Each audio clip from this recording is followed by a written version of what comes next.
The times में खुशामदीद। देश की जनता को गुमराह करने के लिए और असल मुद्दों से ध्यान भटकाने के लिए एक नया मुद्दा फिर सामने लाया गया है। इतिहास यही है कि जब भी बीजेपी चारों तरफ से घिर जाती है, अपोजिशन का हमला तेज हो जाता है और मोदी अमित शाह के पास सफाई देने का कोई भी मौका नहीं होता, तो एक नया मुद्दा सामने लाया जाता है और उस मुद्दे का ताल्लुक मुसलमानों से होता है। फिर मीडिया, अपोजिशन, देश की आवाम, सभी लोग मुसलमानों से मुताल्लिक उस मुद्दे में मसरूफ़ हो जाते हैं और असल मुद्दे से ध्यान को भटका दिया जाता है। इस वक्त जो सबसे बड़ा मुद्दा देश में बना हुआ है वो वोट चोरी का है और बिहार में हो रहे SIR का है, और इन दोनों मुद्दे पर सरकार घिर चुकी है, क्योंकि राहुल गांधी ने 7 अगस्त को अपनी प्रेस कॉन्फ्रेंस में जो दावा किया था कि 2024 में नरेंद्र मोदी वोट चोरी के जरिए PM बने हैं, तब वो दावा सही साबित हो रहा है।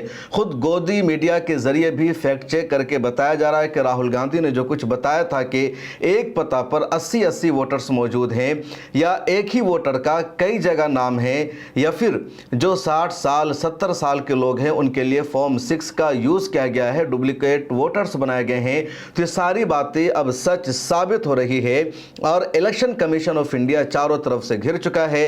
इलेक्शन कमीशन ऑफ इंडिया की तरफ से कोई वाज़ेह सफाई नहीं दी जा रही है। सरकार मुश्किल में घिरती हुई नजर आ रही है और कांग्रेस ने इस वक्त आवाम को बिल्कुल साथ में मिला लिया है। 1 मैन 1 वोट का नारा दिया जा रहा है। इधर बिहार में जो SIR हुआ और 65 लाख लोगों का नाम हटा दिया गया है, इलेक्शन कमीशन ऑफ इंडिया से वो डेटा मांगा जा रहा है और इलेक्शन कमीशन ऑफ इंडिया वो डेटा देने को तैयार नहीं। जो लोग जिंदा हैं, जो लोग बिहार में रह रहे हैं, उनका नाम SIR में नहीं है। इलेक्शन कमीशन ने कह दिया था कि या तो बिहार से बाहर जा चुके हैं या उनकी मौत हो चुकी है, लेकिन सच्चाई यह है कि तमाम लोग बिहार में नजर आ रहे हैं।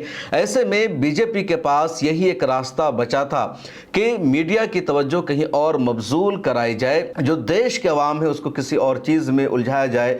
और एक बार फिर देश की अवाम को उलझाया जा रहा है तलाक के मसले में, जो मुसलमानों का मसला है, या यूनिफॉर्म सिविल कोड का मसला है। हालांकि तलाक के मामले पर बीजेपी इससे पहले भी मुसलमानों को उलझा चुकी है, देश को इस मसले में उलझा चुकी है, लेकिन एक बार फिर बीजेपी जब मुश्किल में फंसी है तो अपनी नैया को पार कराने के लिए इसने तलाक का ही सहारा लिया है, मुसलमानों का ही सहारा लिया है। 2014 में जब बीजेपी की मरकज़ में सरकार बनी तो मुसलमानों के खिलाफ जो सबसे पहला मुद्दा लाया गया वो 3 तलाक का था। बीजेपी के नेताओं ने कहा कि मुस्लिम औरतों को एक साथ मुस्लिम मर्द 3 तलाक दे देते हैं, उनकी ज़िंदगी बर्बाद हो जाती है, उनको घर से बाहर निकाल दिया जाता है। मुसलमान मर्द मुस्लिम औरतों का मिसयूज़ करते हैं, इस्तेहसाल करते हैं, शादी करते हैं, उसके साथ फिज़िकल होते हैं, अपने रिश्ते कायम रखते हैं और फिर रिश्ता मुकम्मल हो जाने के बाद, फिज़िकल हो जाने के बाद उसको 3 तलाक देकर घर से बाहर निकाल देते हैं। चुनांचे कुछ महिलाओं ने सुप्रीम कोर्ट का दरवाज़ा खटखटाया, उन तमाम महिलाओं को बीजेपी का सपोर्ट था।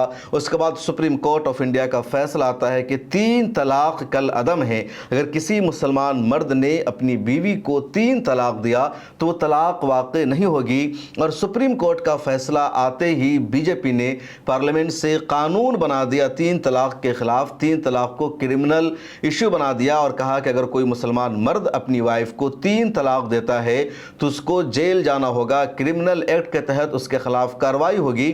अगर किसी ने भी किसी मुसलमान मर्द के बारे में पुलिस स्टेशन में जाकर शिकायत कर दी कि फला शख्स ने, मतलूबुर रहमान ने अपनी वाइफ को 3 तलाक दे दिया है, तो पुलिस को अब इख्तियार था कि फ़ौरन उसके खिलाफ क्रिमिनल एक्ट के तहत केस दर्ज करे, उसको गिरफ्तार करके जेल भेज दे। मुसलमानों ने, all India Muslim Personal Law board ने, मुस्लिम खवातीन ने पूरे देश में एहतजाज किया, रैलियां निकाली और कहा 3 तलाक इस्लाम का मामला है। अगर एक मर्द अपनी वाइफ को 3 तलाक देता है या एक साथ अलग अलग तलाक देता है, नहीं देता है, ये मुसलमानों का मसला है, मुस्लिम पर्सनल लॉ का मामला है। सरकार को कानून बनाने का कोई इख्तियार नहीं है। मुसलमानों की तरफ से भी कहा गया कि सुप्रीम कोर्ट ऑफ इंडिया ने कह दिया कि एक साथ दी जाने वाली 3 तलाक 3 वाक़ई नहीं होगी, इसको हम मान लेते हैं, लेकिन तलाक पर कानून बनाना सरासर गलत है। सरकार नहीं सुनती है, कानून बनाया जाता है और बीजेपी को लगता है कि हमने तीर मार लिया है, हमें बहुत ज़्यादा फ़ायदा मिल गया है। बीजेपी ने बार बार इसका फ़ायदा उठाया और कहा कि मुस्लिम महिलाओं को पिछले 1400 सालों से 3 तलाक की मुसीबत झेलनी पड़ रही थी, लेकिन बीजेपी ने इंडिया में मुस्लिम महिलाओं को 3 तलाक से निजात दिला दिया है। हालांकि सच्चाई कुछ और है, हकीकत कुछ और है। और अब कुछ महिलाओं ने सुप्रीम कोर्ट में ये पिटीशन दायर करके कहा कि उन्हें तलाक हसन से भी प्रॉब्लम है, उन्हें तलाक हसन से भी प्रॉब्लम है। इस्लाम का जो तलाक का निज़ाम है, इस पूरे निज़ाम को ही ख़त्म कर दिया जाए। आर्टिकल 14 और आर्टिकल 21 को मुकम्मल तौर पर देश की तमाम अवाम पर नाफिज कर दिया जाए। मुस्लिम महिलाओं ने सुप्रीम कोर्ट में पिटीशन दायर करके यह भी कहा कि कॉमन सिविल कोड को नाफिज किया जाए और मुस्लिम पर्सनल लॉ को सिरे से ख़त्म कर दिया जाए। शरीयत एप्लीकेशन एक्ट 1937 जो नाफिज है, जो आइन का हिस्सा है, उसे आइन से ख़त्म कर दिया जाए। ये मुस्लिम महिलाओं ने सुप्रीम कोर्ट में पिटीशन दायर करके कहा है। और जिन महिलाओं ने पिटीशन दायर करके कहा, बताया जा रहा है कि उन मुस्लिम महिलाओं को बीजेपी ने यहाँ तक पहुँचाया है। बीजेपी नेताओं के इशारे पर इन लोगों ने सुप्रीम कोर्ट ऑफ इंडिया का दरवाज़ा खटखटाया है और सुप्रीम कोर्ट ने नवंबर में हतमी सुनवाई का ऐलान कर दिया है। सुप्रीम कोर्ट ने बाज़ाब्ता ऐलान कर दिया है कि नवंबर में इन महिलाओं की पिटीशन पर सुनवाई की जाएगी कि तलाक़ हसन और हसन को भी देश में नहीं होना चाहिए। मुस्लिम औरतों को देश के जनरल कानून के मुताबिक ही तलाक़ मिलना चाहिए। इस्लामी निज़ाम का जो तलाक़ का सिस्टम है वो आइन में नहीं होना चाहिए। और जिन महिलाओं ने सुप्रीम कोर्ट में इस तरह की पिटीशन दायर की है, उनमें एक नाम है बेनज़ीर हिना का, दूसरा नाम है नाजरीन निशात का, कुछ और भी महिलाओं का नाम है। और बेनज़ीर हिना गाज़ियाबाद की रहने वाली है, आसपास की ज़्यादातर महिलाएं हैं। इनमें से कुछ महिलाओं ने साल 2022 में पिटीशन फाइल किया था, कुछ महिलाओं ने अभी पिटीशन फाइल किया है। और बीजेपी को सपोर्ट करने वाले वकीलों की तरफ से अभी सुप्रीम कोर्ट ऑफ इंडिया में इस मामले में पिटीशन दायर की गई, पीआईएल दाखिल किया गया और मांग की गई कि जो पिटीशन इस तरह की सुप्रीम कोर्ट में दायर की गई है उन पर क्यों सुनवाई नहीं की जा रही है। उसके बाद सुप्रीम कोर्ट ऑफ इंडिया ने कहा हाँ, इस पर नवंबर 2025 में इसी साल सुनवाई की जाएगी। अब इन महिलाओं ने अपनी पिटीशन में यह कहा कि इंडिया में इस्लाम का तलाक का निज़ाम नहीं होना चाहिए, हिंदू औरतों की तरह मुसलमान औरतों को भी इंसाफ मिलना चाहिए। सुप्रीम कोर्ट ऑफ इंडिया ने वुमेन कमीशन को, नेशनल चाइल्ड कमीशन को और ह्यूमन राइट्स कमीशन को नोटिस इशू करके जवाब मांगा है, लेकिन सुप्रीम कोर्ट ऑफ इंडिया ने all India Muslim Personal Law Board को कोई नोटिस इशू नहीं किया है। मुस्लिम ऑर्गेनाइजेशन को भी इसमें शामिल नहीं किया जा रहा है। इससे पहले अगर मुस्लिम पर्सनल लॉ से मुताल्लिक कोई भी application supreme Court of India में दायर की जाती थी, कोई पिटीशन दायर करता था, तो कम अज़ कम Supreme Court of India Muslim Personal Law Board को, जमीयत उलमा हिंद को, ऑल इंडिया मिल्ली काउंसिल को या इस तरह की जो मुस्लिम ऑर्गेनाइजेशन हैं उनको भी नोटिस इशू किया जाता था और उनको कहा जाता था कि वो अपनी राय सुप्रीम कोर्ट को दे, वो बताए कि इस्लाम का निज़ाम क्या कहता है, इस्लाम का कानून क्या कहता है। लेकिन इस मर्तबा सुप्रीम कोर्ट ऑफ इंडिया ने all India Muslim Personal Law Board को कोई नोटिस इशू नहीं किया है, दीगर तंजीमों को नोटिस इशू नहीं किया है, वुमेन कमीशन को या ह्यूमन राइट्स कमीशन को या चाइल्ड कमीशन को नोटिस इशू करके उनसे जवाब मांगा है। और यकीनी तौर पर ये लोग सुप्रीम कोर्ट का दरवाज़ा खटखटाकर यही कहेंगे कि हाँ, इस्लाम का जो तलाक का निज़ाम है उसे ख़त्म कर देना चाहिए और तलाक का निज़ाम सभी के लिए देश में एक जैसा होना चाहिए। और ये दरअसल यूनिफॉर्म सिविल कोड यानी यूसीसी की तरफ एक बहुत बड़ा कदम सरकार बढ़ा रही है और अदालत का सहारा लिया जा रहा है। इस तरह की मुस्लिम महिलाओं का इस्तेमाल किया जा रहा है जिनके पास ज़मीर नहीं है, जिनके पास गैरत नहीं है, जो महिलाएं चंद सिक्कों के लिए अपने ईमान का, अपने मज़हब का सौदा करती हैं, ऐसी महिलाओं का इस्तेमाल किया जा रहा है। तलाक़ हसन और तलाक़ हसन क्या है उसको ज़रा सा समझिए। इस्लाम में तलाक़ का निज़ाम यह है कि अगर कोई मर्द अपनी बीवी को अपने साथ नहीं रखना चाहता, मियाँ बीवी जुदा होना चाहते हैं, रिश्ता नहीं निभ रहा है, तो इस्लाम ने ये ऑप्शन दिया है, ये इख्तियार दिया है कि मर्द अपनी वाइफ को पहले एक तलाक दे और एक तलाक के बाद बीवी अगर चाहती है कि दोबारा वो शौहर के साथ रहे, जो झगड़ा था, जो लड़ाई थी, वो लड़ाई ख़त्म हो जाती है, आपस में मोहब्बत दोबारा पैदा हो जाती है, तो दोनों साथ रह सकते हैं। اگر اب بھی دونوں ایک طلاق کے بعد ساتھ نہیں رہ سکے تو اس کے بعد اسلام نے کہا پھر تم دوسری طلاق دو، اور دوسری طلاق کے بعد پھر صلح سمجھوتا ہو جاتا ہے، لڑائی کی وجہ ختم ہو جاتی ہے، دونوں ساتھ رہنا چاہتے ہیں تو کہا گیا نکاح کے ذریعے دونوں آپس میں رہ سکتے ہیں۔ دوسری طلاق کے بعد بھی اگر رشتہ نبھنے والا نہیں ہے پھر اسلام نے کہا تیسری طلاق دو، اور تیسری طلاق کے بعد پھر رشتے میں واپس لوٹنے کی گنجائش نہیں ہے، شوہر ہمیشہ کے لیے الگ، بیوی ہمیشہ کے لیے الگ۔ اب آپس میں دونوں کی شادی نہیں ہو سکتی ہے کیونکہ 3 طلاق پوری ہو چکی ہے۔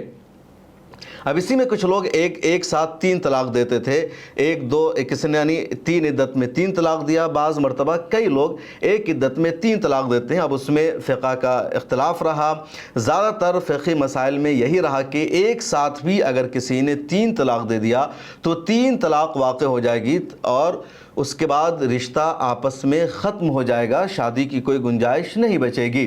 بعض فقہ کا مسئلہ یہ تھا کہ اگر کسی نے ایک ساتھ 3 طلاق دیا تب بھی ایک طلاق ہی واقع ہوگی، پھر دوسری عدت میں دوسری طلاق واقع ہوگی، یعنی ایک عدت میں اگر کسی نے 3 طلاق بھی دیا تو ایک ہی طلاق واقع ہوگی، ایک نشست میں، ایک عدت میں۔ ایک فقہ کا ایک مسئلہ ہے۔ بہرحال سپریم کورٹ نے فیصلہ سنا دیا تھا جو فیصلہ صرف سے اسلام کے خلاف تھا۔